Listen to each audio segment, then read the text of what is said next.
Saan ka ba, Danilo? Saan ka ba nagpunta? Hindi ako papayag dahil hindi ko mahahanap kung saan ka nagpunta.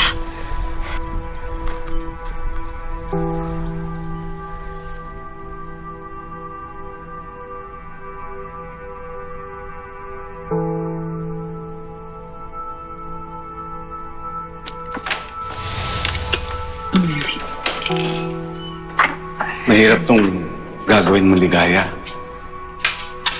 Pwede mong ikapahamak. Pero, kahit anong mangyari, hindi ka pwede sumuko. Alalahanin mo. Hindi lang si Olive ang kailangan mo iligtas dito.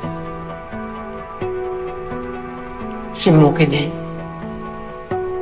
Kaya kailangan mapigilan ko yung kasama ni Olive. Kailangan talaga mapatingin ko siya sa doktor. Dahil kundi baka mamaya pati buhay ng apo ko manganib sa kanya. Tara na. Oh, bakit? Sina Olive, Jade at Emma, kinuwento mo na sila. Si Muki, hindi pa masyado. Si Muki, napakabait ng batang yon. Sobrang lambing. Siguro dahil nung bata siya, nung wala pa siya sa amin, talaga naghahanap siya ng pagmamahal. Kaya nung napunto siya sa amin, pinaramdam namin sa kanya na mahal namin siya. Lalo na sa Emma. Alam mo, talagang si Muki, binuhos niya yung pagmamahal niya sa amin. Ay, matutuwa ka. Talagang matalino yung apo natin. Talented. Magaling kumanta. Tsaka isa pa, magaling mag-drawing. Din-drawing niya nga ako eh. Sana makilala ko siya. Huwag ka mag-alala. Ipagdasal natin na mangyari yan. Darating din ang araw niyan. Basta kailangan lang magtagumpay ako sa mission ko kay Olive. Magtiwala ka lang, Ligaya.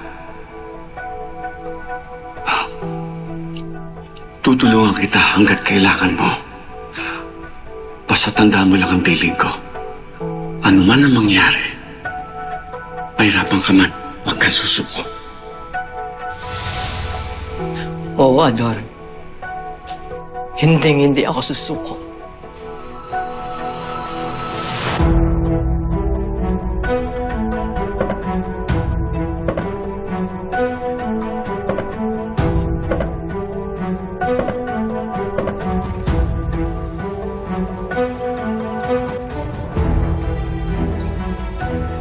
Hintayin mo ako, Ligaya. Hindi ako susuko. Hanggat di kita na ilalabas dyan, tutulungan pa kitang maipagamot ang panganay natin.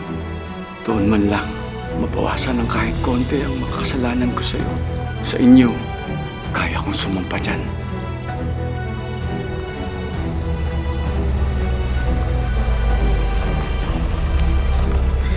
Salamat po, Manong!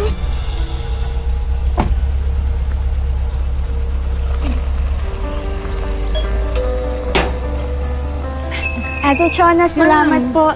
Nandiyan na po ba si Tito Wiro tsaka Tita Kutsi? Apo? Nandiyan na po ba si Tito Wiro tsaka Tita Kutsi? Hindi ba dapat alam mo kay friend mo yon? Sige ma'am, kay mag-vacuum pa ko ng floor. Okay. Okay po.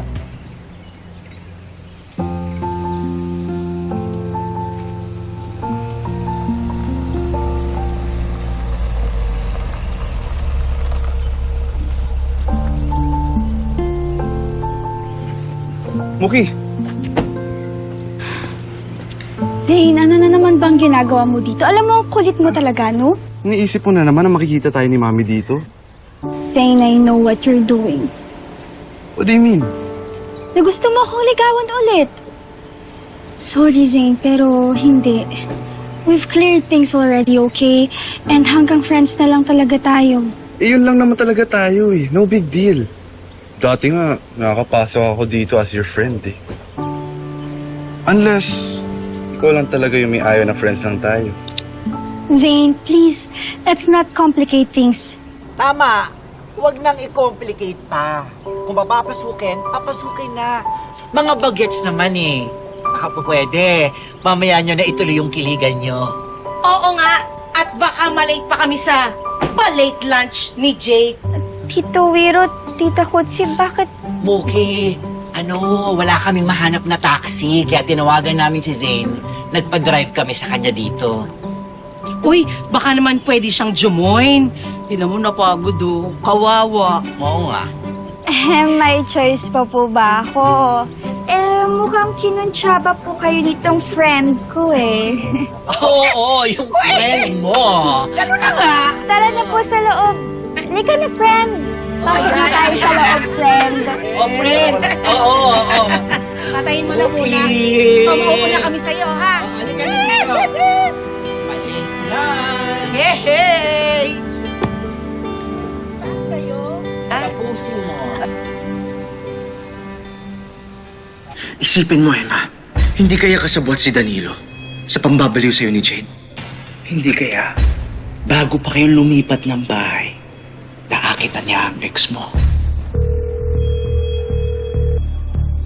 Hello, Danilo. Nasaan ka?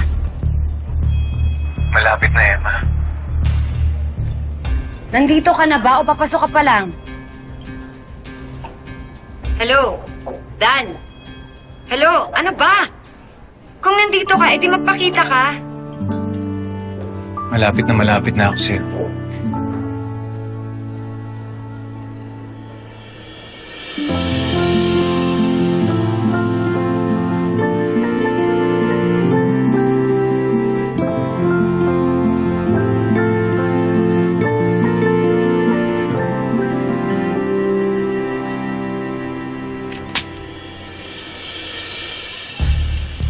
Bakit mo ako sinampal?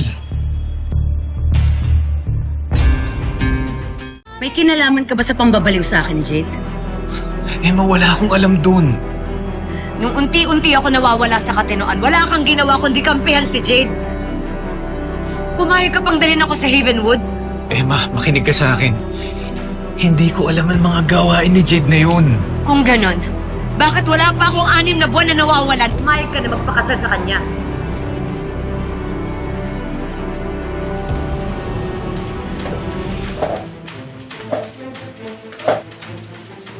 Ligaya?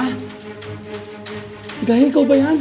Alam mo, pag nalaman ni Ligaya yung tungkol sa reunion niyo ni Danilo kay Emma, ako, makikita mo, susulpot ang lola mo.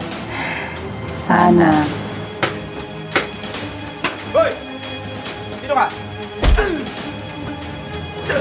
Nandito yung kotse mo. So, ibig sabihin, nandito ka lang din? I'm gonna find you, Danilo. Tapos mo lokohin si Emma. Pagpalit siya sa sarili niyang kapatid na baliw.